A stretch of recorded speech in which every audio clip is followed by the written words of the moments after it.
de análises aqui no Mundial Telenotícias. Você lembra que antes de Trump ser eleito, os ministros da Suprema Corte Brasileira faziam chacota e inúmeras brincadeiras do tipo para saber quem seria o primeiro a ter o visto cancelado para os Estados Unidos? Lembra disso? Pois é. Saiu em todo lugar. Havia a possibilidade cogitada pelos integrantes da direita de que uma das sanções previstas para o Brasil seria o cancelamento dos vistos das autoridades. E, de acordo com as fontes, os ministros davam risadas em cima das possibilidades aventadas pela mídia alternativa. A eleição ainda não tinha acontecido e todos acreditavam mesmo que Trump jamais seria eleito novamente. Até mesmo o presidente Lula apostou todas as fichas na candidata democrata Kamala Harris, chamando Trump de fascista e outras coisas ainda piores. Pois é, o homem foi eleito e as orelhas por aqui ficaram imediatamente em pé.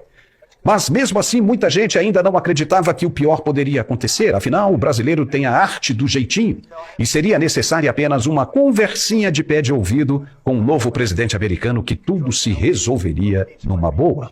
Era o que se dizia nos corredores do imponente prédio da corte em Brasília, na Praça dos Três Poderes.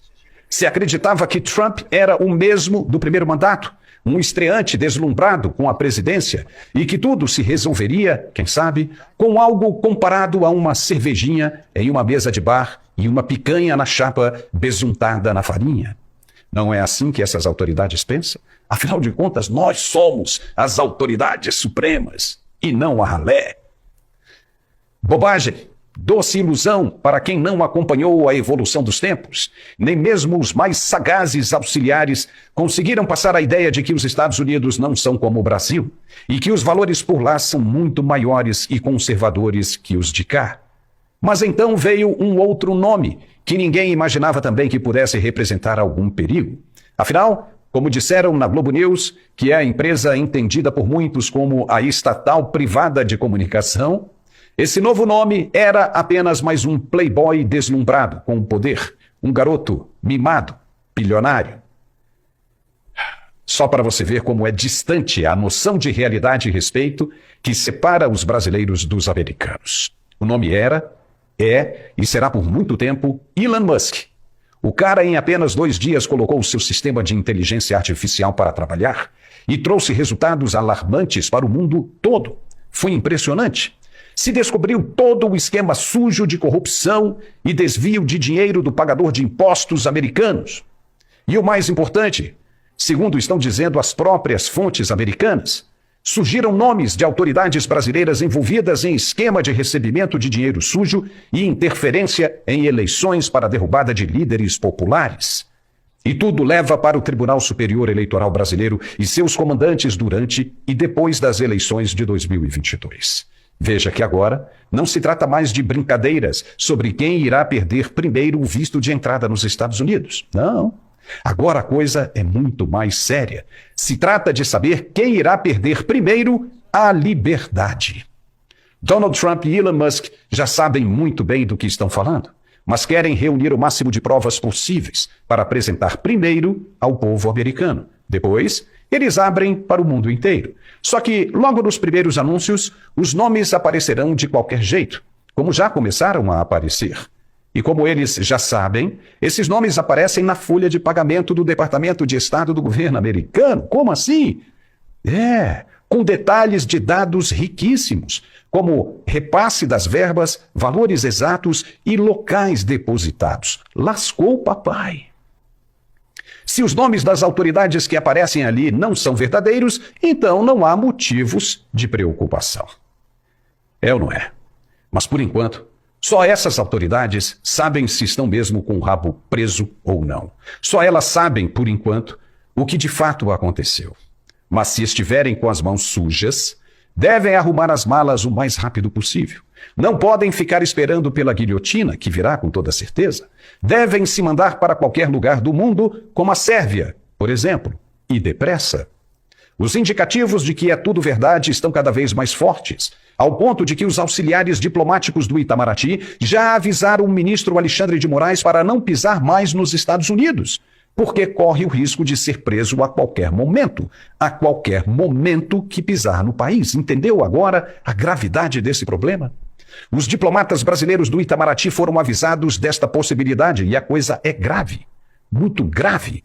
E já começam a circular informações de que em qualquer país europeu o ministro também não estará seguro. Ou seja, ele passa a viver uma situação semelhante ao que ele mesmo impôs a muitas de suas vítimas, a suspensão do passaporte. Quem diria, hein, que o ministro passaria a ser detido em seu próprio país? Isso por enquanto, com as investigações caminhando ainda no início. Mas elas chegarão aonde estão prometendo chegar. E com isso as chances do ministro e de seus demais colegas de trabalho se complicam cada vez mais e muito. Vai haver uma consequência monstruosa, a maior já imaginada em toda a história da humanidade. E se ele estiver mesmo com as mãos sujas, mesmo que no Brasil não dê em nada, absolutamente nada, ele será ainda procurado pelas autoridades americanas, preso, julgado e condenado a longos anos de cadeia. E como manda a lei americana, terá de cumprir a pena inteira nos Estados Unidos. Mas, se ele não deve nada, não tem nada com que se preocupar. Não é verdade? Só lembrando que o mesmo ministro colocou Elon Musk no inquérito das fake news. Surrupiou o dinheiro da empresa Starlink, que não tinha absolutamente nada a ver com a história. E ainda expulsou o X do Brasil. O cara foi arrumar briga justamente com quem está descobrindo o que parece ser a maior falcatrua de todos os tempos e que promete revelar a participação do ministro nos esquemas escusos e inteiramente corruptos. No fim de semana, Musk disse que a situação só piora. Então, se o rabo está preso de verdade e há a certeza de que a bomba vai estourar, para que ficar esperando, amigo? Para quê? O melhor caminho é arrumar as malas e se mandar o quanto antes, enquanto ainda há tempo. Se não há como fugir disso, acelere, se manda logo, porque se as noites hoje estão mal dormidas, amanhã elas serão de puro pesadelo. Esta lição já foi dada. Continuar pensando como antes, que não vai dar em nada, é burrice. Está todo mundo largando a mão do sistema. É hora de se mandar também. E não vai ficar só nisso. Quem mais vai aparecer nesta história? Quem? O TSE não era o ministro sozinho. E então, os outros pagarão pelo que fizeram também, considerando como realidade o que está sendo revelado? É o que vamos ver. O ministro mandou censurar, mesmo que a Constituição que ele deveria proteger, dizendo que é proibida a censura no Brasil. O próprio Elon Musk é a prova disso. Ele publicou os ofícios com a assinatura digital do ministro com a ordem cabal para censurar e fazer censura prévia ao exigir que os conteúdos e perfis fossem excluídos da plataforma de comunicação social. E ainda exigiu que Musk não contasse para ninguém que ele estava infringindo a Constituição.